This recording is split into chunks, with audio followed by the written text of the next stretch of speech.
All right, guys. Hey, it's Gavin here, and I'm actually at home right now, and I've got Ammon Bundy on the line. You know, we've had a lot of things going on this year. There's been a lot of debates and discord and division and disunity, but especially in the last couple of weeks, you know, there's been a lot going on, a lot of name calling. Sometimes things get a little out of hand, but I wanted us to sit down with Ammon, and I've actually got a few questions that I'm going to ask Ammon in particular. Let me know if you guys can hear me okay. I've got Ammon on the line, and I just thought, well, maybe Ammon could talk to us a little bit, and we could get some focus again, kind of get back to, you know, what was the Bundy Ranch all about? What was Oregon all about? What's liberty all about? And so, Ammon, are you there? Yes, Gavin. How are you doing? I'm doing pretty good. It's good to hear from you, and I know people out here will be very, very happy to hear from you. It's been an interesting year, an interesting couple weeks, and we're just sitting here wishing things would hurry up, waiting for those not guilty verdicts so you guys can all get out of there. Well, you're not alone, I'll tell you that. I know. Well, let's talk about a couple issues, and we might chat a little bit about them, but I particularly want to know how you feel on some of these things. And we get a lot of disputes and a lot of faction, I think, going on. And oftentimes it's hard to get rid of that unless we're immediately in the thick of something. You know, I remember at Bundy Ranch, the faction to a degree went away because we were in the middle of something that was intense. And so people came together and they set aside their differences a bit better. But I just got 4 or 5 questions here, and then we can talk about whatever. But I thought you'd be able to address these. And the first one, and this comes up a lot, and it's controversial, but I think we need to consider it, all of us as liberty lovers, is we have government and we have laws, you know, protecting police, and we have blue lines, and we have factions created from this. But let's get down to the basics of it. In your mind, what makes a good cop? What is a good cop? What do they do, and how can we identify them? Well, I think,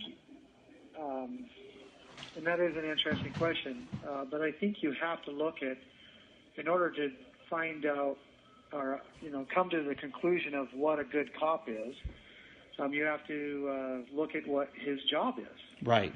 And his job, sole purpose, in which the people hired him for, him or her, is to protect the individual's life, to protect their liberty, and to protect their property. And that is it. And it certainly is not the officer's job to protect the bureaucrats' power. It's certainly not their job to protect the bureaucrats' laws. And it is simply and very clear as we look at how law enforcement, if you want to call it that, we could talk about that in a little bit, but right. How they came about, and that was to protect the individual's life, liberty, and property. So a officer that might be out and about doing other things is not necessarily doing his job. And it's not even that simple. I guess let me back up just a little bit. This whole law enforcement idea, even calling them law enforcement, is something that has only been crafted in the last 30 years or so. We didn't call them law enforcement 30, even 20, in an inmate facility. 30, even plus 20 plus years ago. They were called, you know, police officers, peace officers, but originally they were called officers. And their job was literally to protect life, liberty, and property, and that was the only reason why they were there. And now what we have is we have the bureaucrats, the head of these agencies that have created all these laws and for their own benefit, for their own power. And now they say that these individuals, these officers, are law enforcement. Right. Which is not true. That was never their purpose. Their purpose was never to enforce laws. Their purpose was to protect life, liberty, and property. And I hope that makes sense, because there is a huge difference. Yeah, I think it makes a lot of sense. And so that kind of gets us started, Gavin. I don't know if that answers your question. No, I think that's really good. Going down that road. Yeah, because really it sounds like it comes down to our rights, which aren't given by... Does that make sense? Yeah, it does. Can you hear me? Gavin? Can you hear me?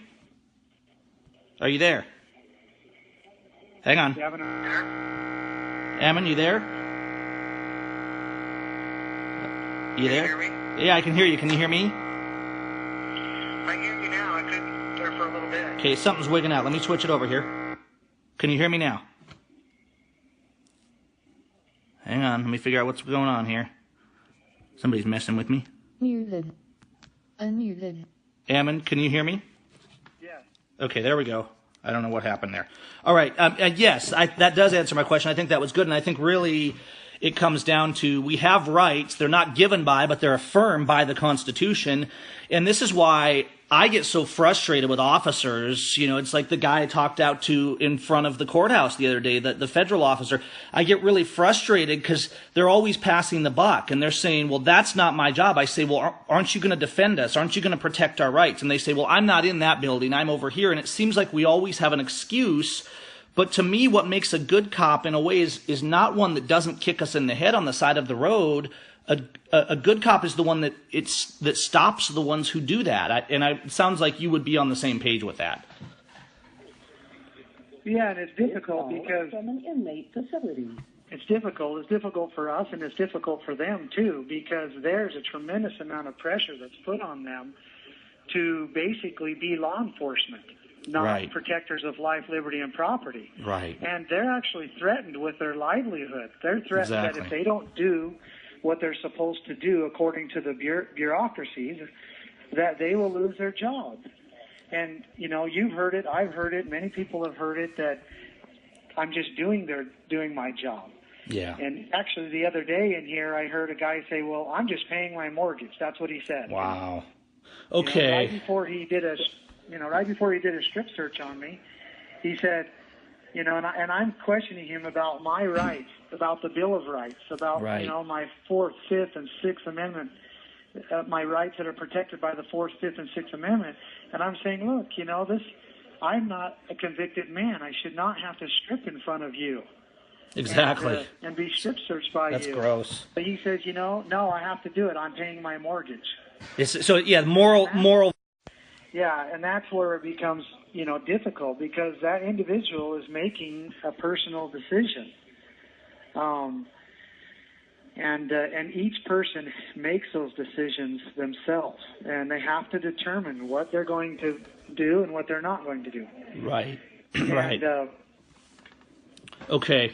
and what we need, Gavin, is we need officers that say no. Yeah, we And need that are officers that willing say no. Yeah, we need officers that are willing to say no. They're willing to understand the principles of freedom. And yes, some might lose their job. But you know what? It's better than us losing our freedom. And Right. their whole job is to protect our freedom. Right, exactly. So, yeah.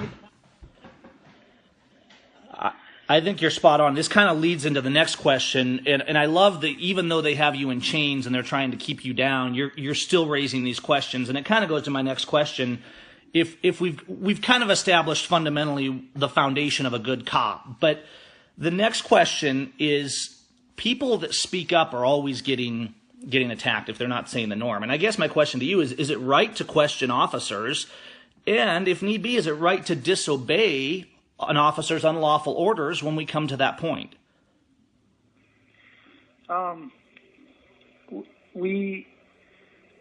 That's very interesting because I want to go back to the Bundy Ranch. Right. Okay. There were several incidences building up where the Bureau of Land Management, you know, agents that wanted to claim that they had law enforcement authority. Right. Came and abused us, literally beat us to the ground, tased us, threw us on the ground, sick dogs on us, pointed their guns at us, you know, arrested us. I mean, they did all these things, okay?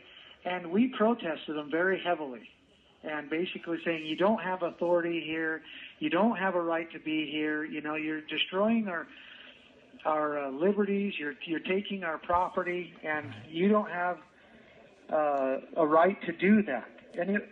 And I look back on those videos because we're constantly involved in that because we're in this defending what we did. Right. And I feel so justified in our actions, in standing up to them. Absolutely. And standing up to their abuse, and standing up to them taking our trying to take our ranch after 140 years, and standing up to them beating us and all of that. Right. And then we look at how it progressed. It goes all the way till April 12th, and we get underneath that bridge, and we're telling the BLM to go home, and they're pointing guns at us and saying that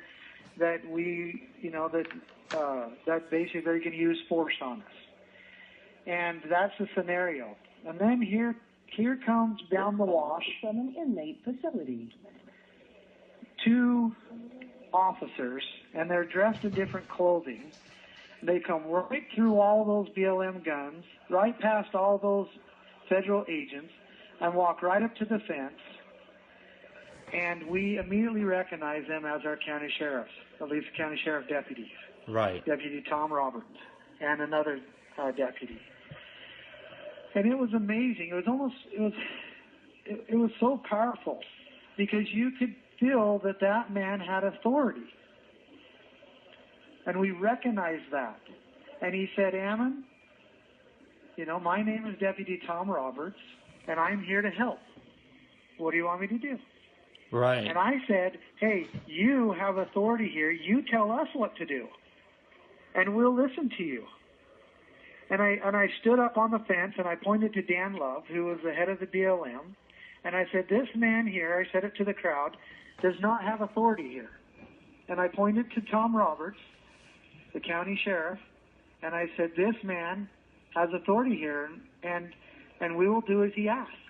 And he asked us to back away a little bit, get about 20 feet or so away from the fence, and then he turns around and he demands that the BLM put down their weapons and back away. And guess what happened? They did. They did it. Right. They did it. So then, Ammon, can I interject here just a little bit so you can address this? It seems like, and I think maybe this will go back to John Locke and our founding fathers, authority ultimately comes from God or our natural rights, if people prefer. It comes from life, liberty, and property and protecting it. So this sheriff, had the sheriff been violating you, he wouldn't have had authority. In fact, the whole Bundy Ranch incident, had the sheriff stepped up sooner, would have come out very differently. But the sheriff had authority not only because he was an elected official, elected by the people, but his authority was made valid by the fact that he was defending life, liberty, and property. Am I understanding right in terms of where you're going with that?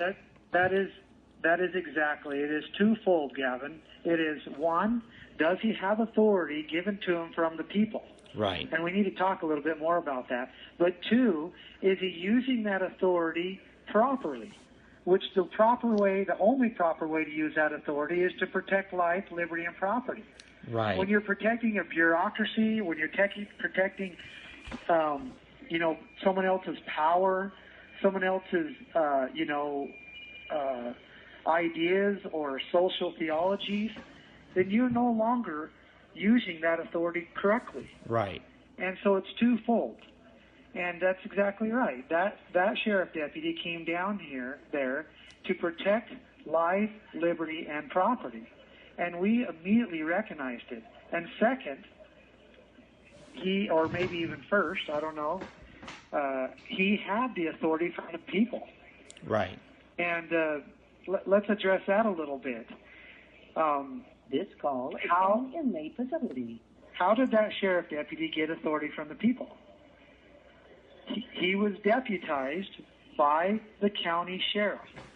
Right. And the county sheriff received that authority through an election. The people voted to give that person, the county sheriff, to give him the policing and arresting power that the people held. Right. And there is no other way. You can't have a federal agency that goes to a law enforcement school and then gets a certificate from some, teacher or from school, and then all of a sudden now they have the authority to arrest you, to break down your door and come into your home, to police you, to take your property, to do all those things. Just because they went to law enforcement school does not mean that they have authority. That authority comes from the people, and it's given to a certain person, either a man or a woman, through an election. It's a delegation. That is why the sheriff has to be and is the supreme law enforcement officer in the county. And no one can come in and enforce law inside his county without his permission, without him deputizing them and authorizing it. And that is the way that the people are safe. So that essentially, and this is something I think people forget, and is that, and it's probably going to cut us off, so we might want to have you call back one more time, because we got a lot of listeners, and these are good words. And by the way, Lisa is in the stream too, and she said she loves you, and lots of people in there shouting out to you. But I think it's important then for the people to know 1 minute remaining, and that you can only give authority that you have. So, for example, the people often say, well, people will tell me when a lawless law is passed that violates our rights, they'll say the people have spoken, right? They'll say the people have spoken. They created the BLM. Well, the people don't have a right to act outside the authority that they already have, just like the Congress doesn't have a right, just like the sheriff or the law enforcement officer. They can only act within authority given to them by the people that the people had a right to give them in the first place. That's correct. And there's nowhere where Congress gives the BLM, or even the people give Congress, the authority for the BLM to enforce law. There is none. It is not there. No, Congress has no authority to make new agencies that make new laws. They're supposed to be the lawmakers. Ammon, I know they're going to cut us off in a second, your time is up. So call me back. Call Bundy. Okay, guys, hopefully we'll hear back from him in just a moment and get the word out on this. It sounds to me like everybody's hearing okay. I see you guys in there. And what powerful words. Here's the thing, guys. We need to get focused again. Ammon is talking about boldness. Look what they did in Oregon. Look what they did in Nevada. Look at what happened when we stood together instead of saying, let's obey fake officers. Let's obey lawless authority. We need to come together. Unity means finding a like-minded principle, right? It means coming together. It doesn't mean we agree on everything, but it means coming together with one mind to stand up for what we believe. And what is that? It's liberty. It's our Constitution. It's for everybody. And I got a couple more questions I'm going to pose to Ammon as we wrap this up and just try and cover this. Honestly, we could probably talk for hours, but if we go too long, it's probably going to be too much. Hang on a minute. Let me make sure that, oh man, let's see. I think my phone messed it up a little bit. So hopefully he'll call right back. Because we certainly, there he is. Okay, hold on. Hello, this is an Amtel operator with a prepaid call from Ammon, Bundy. To accept this prepaid, all phone calls are subject to monitoring and recording. Maybe they'll actually listen to this one. $23.30. Thank you for using Amtel. You there, Ammon? Hey, Gavin. Yep. Okay, well, hey, people are loving the information you're giving. Let's go on and, we've talked about lawful authority. We've talked about the sheriff's, what makes a good cop, what makes a cop in the first place, and I think you addressed that really well. And we could go in deeper on it, I'm sure, but let's go on a little bit. And I think this one is fairly simple, but I wanted to present it to you. Is it ever okay, I don't care who you are, right? Because a civilian has a right to defend his rights. He has a right to defend his family, just like an officer has a duty to do the same for us. But it's my belief that our rights end where another's begin. And so is it ever okay to silence someone's right to speech? Because we see that a lot out here from all kinds of factions, right? That faction needs to be quiet. We need our free speech. And so we see a lot of discord. But I guess the question really is it ever okay to silence someone else's right to speech? Gavin, I would love to answer that question, but I need to draw one more conclusion on the last topic before I... Oh, yes, please, go ahead. And that is, we talk about the sheriff's authority and how he has the ultimate authority, policing and arresting authority, because it comes from the people, directly from the people. And I want to ask a question, or at least have people think about this. If the federal government, and I'm just going to hypothetically, right? I'm Right. gonna laugh when I say it. If the federal government become predatory upon the people's rights, Right. right? And they come down among the people in the states and in the counties and start taking their rights away, their lives, their liberties, their properties away. Mm-hmm. Who is supposed to stop them? The sheriff. You're right. The sheriff, we've hired him to do that. Right. And our country, our foundational principles of this nation were built upon that. Right. Our founders knew that the potential for the federal government, or any government in that matter, that fact is that they would be predatory upon the people's rights. Absolutely. And so there was checks and balance put in place.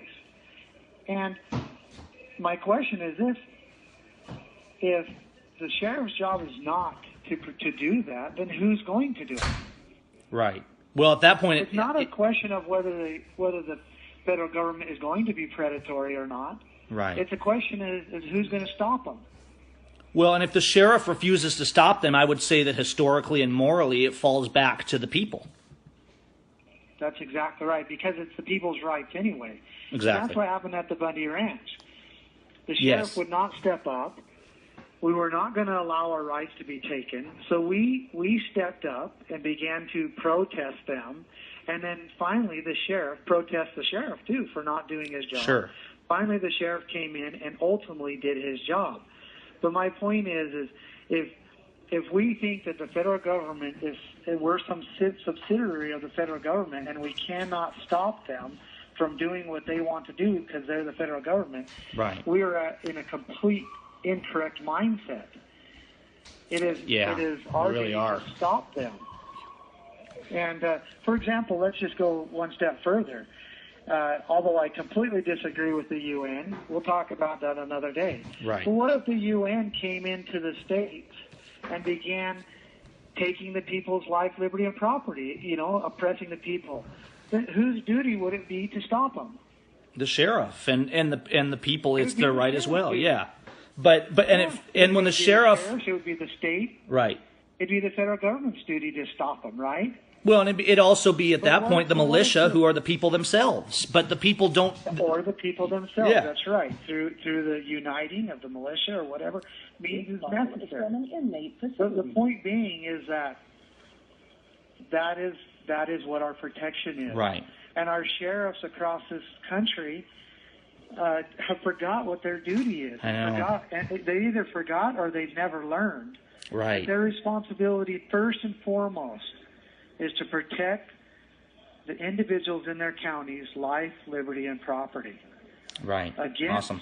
the state, against the federal government, or against the UN, or anybody else, or against another individual. Right. Right. It's That is it's their so duty, simple their when we get down to it. Yeah. Okay. Awesome. Do you want? One more point? Yes. And I know we got to move on, but one last thing. And why is it so important that the sheriff is the one that polices and arrests in your county? And my answer is because if the people are not happy with the way he's doing it, Exactly. then they can elect him out. Right. They can even recall him. Right. They got full control of that sheriff, and he answers to them. And the state doesn't answer to them directly. The federal government doesn't answer to them directly. But the county sheriff answers to them directly. Exactly. And if they're being abused, they can get them out of there quick, resolve the problem, and therefore be protected under their life, their liberties, and their property. That's awesome. You're exactly right. And the message is gaining ground because there's people in the stream here, Ammon, answering the questions as you pose them and getting them right. So it's not in vain. Okay. No, it's very simple. It's very simple, and these are principles. These are principles of freedom. Right. Exactly. I'm not making them up. These are our These aren't founders new. Understood them Right. clearly. These go back even before the Constitution. So, okay, cool. Absolutely. The next question, and I'll read it again since it's been a few minutes, but I don't really think you'll have to expound on it too much. I just thought it was relevant because we have so many factions and political parties calling each other names out here.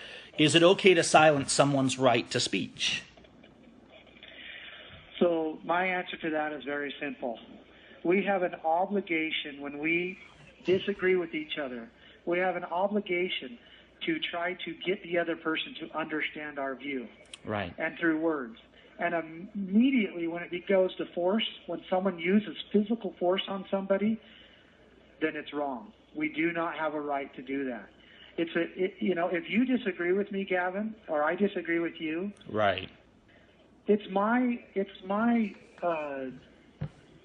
challenge, I guess, to try to convince you that I'm right, and for you to make the choice exactly whether I'm right or not. So whenever I say, Gavin, you won't listen to me, now I'm going to use force on you, then that's where I've crossed the line. So the use of force, then, Ammon, is always under life, liberty, and property, because that's what ours is. So if our life, liberty, and property is violated and we have no recourse, that's the only time when the use of force is righteous is in defense of somebody using force or violence to violate your rights. That's right. When someone tries to force you to do something or to believe something that you don't want to, right, and they use force, then and only then do you have a right to defend yourself. I agree. Okay, I think that's... And same with, well, I'll just leave it at there. Okay, well, feel free to make a comment if you want. I mean, obviously, I think this applies to all rights. When a police officer's life or liberty is in danger, they have a right to defend themselves. Sure. And that is the only time that they have a right. They do not have a right to take a life unless their life is in danger. Well, and it raises a hard question that we can't get too deep into today because we'd have to examine the incidents. But we see oftentimes where police officers, by enforcing their false statutes or their false arrests, are violating people's rights. And so I guess Lavoie would have been a perfect example, right? Lavoie chose to lay down his life for his friends, but he had a right to resist if he had chosen that, because those officers, it didn't matter that they had a badge on, they were just people. And if someone is violating your right, you have a right to respond. And I think Lavoie did well, and he made a spiritually inspired, wise choice. But he had a right at that point to defend himself. Well, and he didn't even exert that right. No, he didn't. Stayed well beyond the side, and exactly. And they still killed him. They still killed him. Yeah, so, absolutely. But officers of the law have no more rights than an individual, and right. They also have no less rights, other than it is their duty to protect. They were hired and actually took an oath right. to protect life. So the minute that they're taking life, they've failed. Yeah. And the minute they've taken liberty, which is even the minute they handcuff somebody, then in a sense, their whole job is to, if it's not in defense, if it's not protecting somebody else's life, liberty, or property, then they've just failed. They've stepped outside. They're no longer an authority because they've said, hey, let's say I'm going to arrest you for some fake charge because you didn't pay us some fee that we made up for you. When there's no crime and there's no violation, now they become the violator and they've stepped outside their authority. And we see this so often, and it's really hard to get back to the focus of simple defenders of liberty. Yeah, but it is very simple, though. And it is that the people have hired them and have given them the charge to protect their life, their liberties, and their property. Right. And whenever the people's life, liberty, or property is taken, in a sense, the officers have failed. Exactly. And, okay. It's just that simple. Awesome. Yeah, it really is. Okay, so let me address this since we're going through this course, and this can be a quick one too. But what's happening? I think what frustrates those on the ground is a lot of times we get people that are saying, "Hey, I'm a patriot. I'm with you guys. I love the Constitution," and then they push us to not stand up for it. They push us to not question the things that you're talking about today. They push us to stand down, and I'm just speaking generally today. How would you address, when we're on the ground, how would you address those that are trying to insist that we just need to shut up and follow orders. I mean, obviously, we're not going to use force against them. They have a right to their speech, as you just addressed. But how do we address that in a principled way? Do you have any thoughts on that? Well, and I don't know, specifically of what's course. going on out there. Yeah. I live in a dark box, Right. So I don't want to, so I just don't know specifically what is happening, and maybe you can rephrase your question a little bit more for me to try to understand a little bit more what you're getting after. It's very clear, and I've spoke about this many times, even well before I went to Oregon, or well before I got arrested, and that is, in order to maintain your liberty, right, in order to maintain your rights, you have to claim them, meaning state and show and claim that they're yours. right. You have to claim them, you have to use them, you have to use and be actively using them, and you have to defend them. Right. And if you stop doing those at any time, they will be taken from you. I agree. So it sounds to me like... Go ahead. Sorry, I cut you off. We got a delay here. So no, I'm just saying so that if there's an effort out there for people saying, "Hey, look, it is my right to speak. It is my right to speak out. It is my right to speak against government abuse or whatever it might be. Right. It's my right to speak." They might even be something that we totally disagree with, Sure. But it is their right, and they have to claim that it's your right. Then they have to use it. They have to actually do it. Yeah. They actually have to speak out. They actually have to. And then when someone tries to take it, it is important that they defend it. Exactly. And I guess that's... the question is... I think to rephrase it a little bit, and I think you pretty much covered it, but I guess what I see happening, and not just, I don't even want to address specific incidents because I don't want to fuel our, infighting, but we've seen this all year, and you're saying we need to defend our liberties, and sometimes people are down there saying, no, you just need to protest, and you need to look to the officers to work it out for you. But it sounds to me like you're saying we just got to forge forward. We try to educate people. We don't use unnecessary force, and we just keep speaking up and being bold in a principled manner.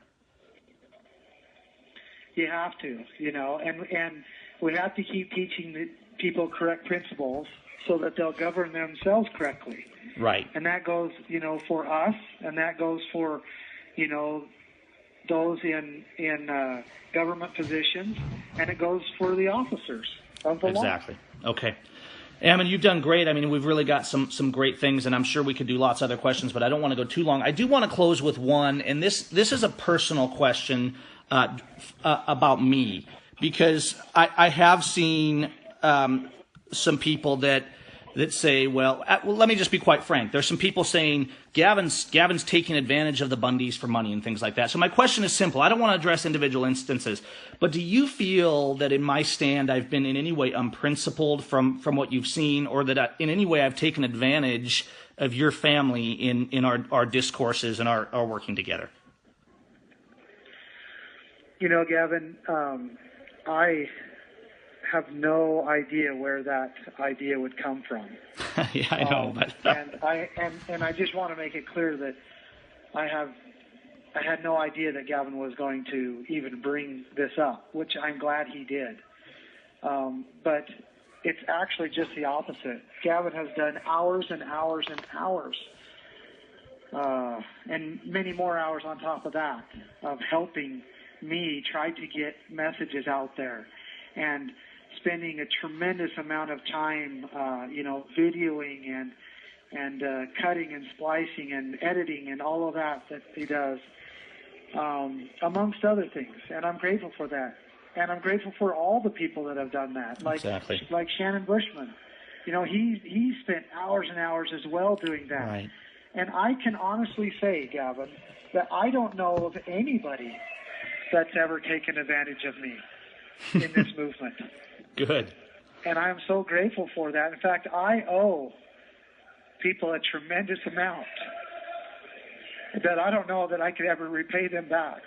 Well, we owe you a tremendous amount too, and I really appreciate that, and we appreciate your effort, because the truth is you guys have put it all on the line, and Ammon, I'm so disappointed in myself that I haven't in the past year. I mean, my goal was like, we got to get these guys out, and we're still waiting on God, and we're still looking to Him, but I just wish that we could do more. Sometimes it's frustrating because it's so hard to get people to show up. It's so hard to get people to unite on these principles. It seems like there's just always a distraction. It's like it's like the feds are working behind the scenes to constantly keep us at each other's throats, and it's so hard for me that we haven't been able to get you guys back to your families yet, and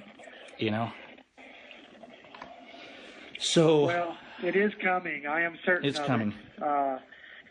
We just constantly see, the hand of God in our lives, and giving us strength in our families' lives, and in all of you out there. Right. And just remember that it is our obligation to love our neighbor and to do to him as we would want done to us. Right. And we can have differences. We can believe. We can have different faiths, different ideas. We can disagree. Right. But the thing is we need to unite in our preservation of our liberties. Exactly. And really the enemy, and I feel confident in saying this, the enemy are these bureaucrats, these full-time government employees that have made it their job to create regulations that are literally strangling our freedoms. And officers, I speak to them as well. Anybody who's willing to enforce these policies, these regulations that are actually straining liberty, right, then they're against liberty. You're either for it or you're against it. It's simple. All right, Ammon. Well, that's phenomenal. Before we close, and I want to say a few words so you can say a few final words before they cut you off. I do want to say, and I appreciate your thoughts, and I just really want to commend all the people that have been consistent out here. And I just want to say, in a particular recommendation for commendation, obviously, your wife Lisa and Angie Bundy have done really well, but in particular, I just want to mention to you Sarah Redbuck, Kelly Stewart, John Lamb, Josh Martinez, Nathan Syme, Lindsay Samansky. I mean, people that have just been working and put it in on the line to keep the message going for you. And I know you know these people. I just wanted to mention them when we were on the air. And there's many more that we could mention. But I just want to thank them, and I want to thank you. This has been a great conversation, and we can do one whenever you want to. Do you have any closing thoughts before they cut you off? I think you got about 30 seconds. No, other than I can't thank everybody enough. Just base your stand on principles, correct principles, right? On the principles of freedom. Exactly. Well, Ammon, we will talk to you soon. This was a great conversation. I know people are going to want more of them, and I'll let you go. But you're in our prayers, and I just thank you for your service, and just lift up the other guys in there and let them know that we're not stopping. All right. Thank you. Your time is up. All right, guys. Call ended. So, hey, I hope you guys enjoy. Get the word out. So there's the facts, right? I don't have to always have the same style as Ammon, as Kelly Stewart, as John Lamb, but we need to get out and we need to stand up. We need to stop pretending. Hi, Angie. Hi, Lisa. Kelly. We need to stop pretending that what's happening in this nation is okay. And so, guys, head over and support these guys' families. We're going to keep the message going out here. We're going to try and keep the message strong. Get the message out, but do something, right? Pick up a camera. Be behind the scenes like my wife is, keeping us supported like Sandra does, keeping it moving. Be taking action. And I was down at the Bundy house, at Ammon's house last night, and honestly, I mean, I had to step out of the room for a minute when Lisa was on the phone to Ammon, because it made me sick to see what's being done to our families, to our children's birthright, and to America, because people say comply. follow orders, that those who violate us, that people say that those who trample our liberties, who violate us in the courts, who refuse to do their duty, that they must be upheld as the heroes and the peacemakers, and that to have unity is to align with those that violate liberty. To have unity and liberty means we have to come together. We need to be slow to anger. We need to be quick to forgive. But we need to haste to defend the innocent. And the reason these men are still in jail, the reason our prisons are filled with innocent people, from the native to the white to the black, from Jeff Winehouse to the Bundys to Schaefer Cox, to Ammon, to Ryan, to Jerry Loomis, the reason our prisons are filled with innocent people and with violations of due process while traitors run our government is because we, when our sheriffs fail, are afraid to stand, and we have to stop being afraid. We have to stop being afraid. We have to be strong. We have to not worry about what they say and when they hate us. We have to be willing to say, no, you're wrong. We have to speak out. We have to resist with principle. We have to fearlessly and tirelessly run for freedom, or our children will always be slaves. It does matter how you stand, but you have to stand.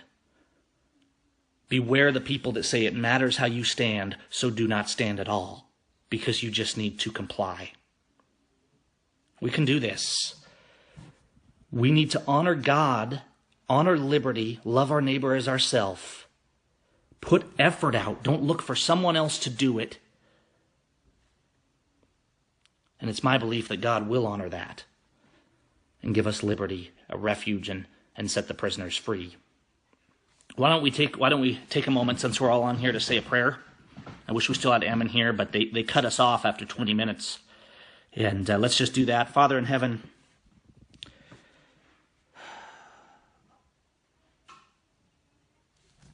God, we're still looking for solutions, and there's so much division. It seems like when we go out and we try to do right, people oppose it and they attack us and they hate us, but we need to be strong. You told us to marvel not if the world hate us, and we need you to be the remnant. God, how long do we have to wait? How long? Until you'll intervene. I know there's a remnant, and this nation is divided and they're hateful towards their neighbor. Please open our eyes. But there's a few of us, God. There's a remnant. Will you save us for 100? Will you save us for 10? We ask that you'll intervene, that you'll tear down these walls, that you'll stop the mouths of these wicked judges and tyrants and prosecutors, and that you'll embolden us and give us real defenders of liberty, and give the people the courage to stand. In Jesus' name, amen. All right, guys, I'm going to let you go for the night. This has gone on for a while. Let's get focused.